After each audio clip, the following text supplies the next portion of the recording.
Baik, bismillah, assalamualaikum warahmatullahi wabarakatuh. Perkenalkan, nama saya Asmiati Umamid, jurusan Syariah, Prodi Hukum, semester 5, mata kuliah Hukum Perdata Islam di Indonesia, dengan dosen pengampu Pak Akbar Takim, SHI, MSI.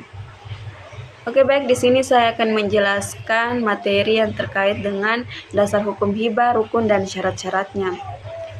Masuk pada pembahasan yang pertama, yaitu pengertian hibah. Akad hibah adalah perjanjian yang dilakukan secara sukarela antara pemberi hibah dan penerima hibah. Dalam akad ini, pemberi hibah memberikan harta atau properti kepada penerima tanpa adanya kewajiban bagi penerima untuk memberikan imbalan atau pembayaran balik.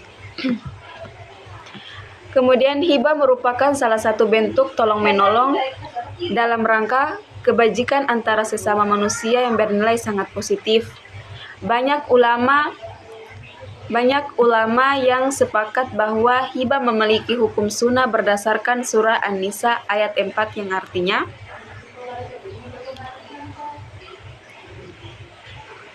berikanlah mas kawin atau mahar kepada wanita yang kamu nikahi sebagai pemberian dengan penuh kerelaan. Kemudian jika mereka menyerahkan kepada kamu sebagian dari mas kawin itu dengan senang hati, maka makanlah atau ambillah pemberian itu sebagai makanan yang sedap lagi bagi akibatnya.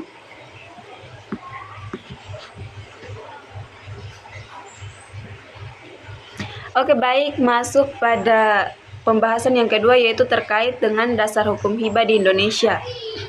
Di Indonesia, dasar hukum mengenai akad hibah diatur dalam pasal 1666 Undang-Undang Hukum Perdata atau KUH Perdata. Pasal ini menjelaskan bahwa hibah adalah pemberian dari seseorang kepada pihak lain secara cuma-cuma. Namun terdapat beberapa ketentuan yang memperbolehkan hibah bisa ditarik kembali, seperti pelaksanaan hibah dari orang tua kepada anaknya.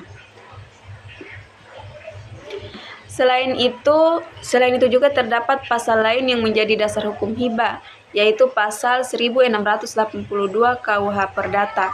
Pasal ini menyatakan bahwa pengibahan harus dilakukan dengan akta notaris dan naskah aslinya harus disimpan oleh notaris untuk menjaga keabsahan hibah tersebut. Jika tidak dilakukan dengan akta notaris, maka pengibahan tersebut tidak sah menurut hukum Islam.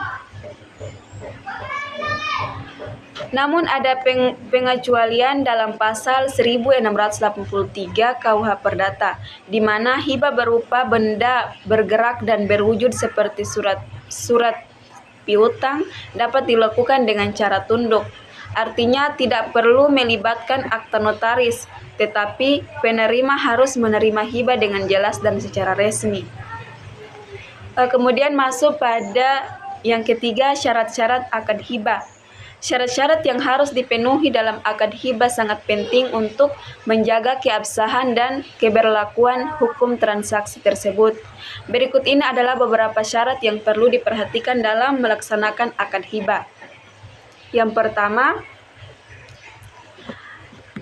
pertama keikhlasan niat, kemudian yang kedua kepemilikan hak yang sah, yang ketiga penyerahan hibah kepada penerima, yang keempat tidak ada ganti rugi atau pembayaran balik, kemudian yang kelima kesepakatan dan persetujuan para pihak.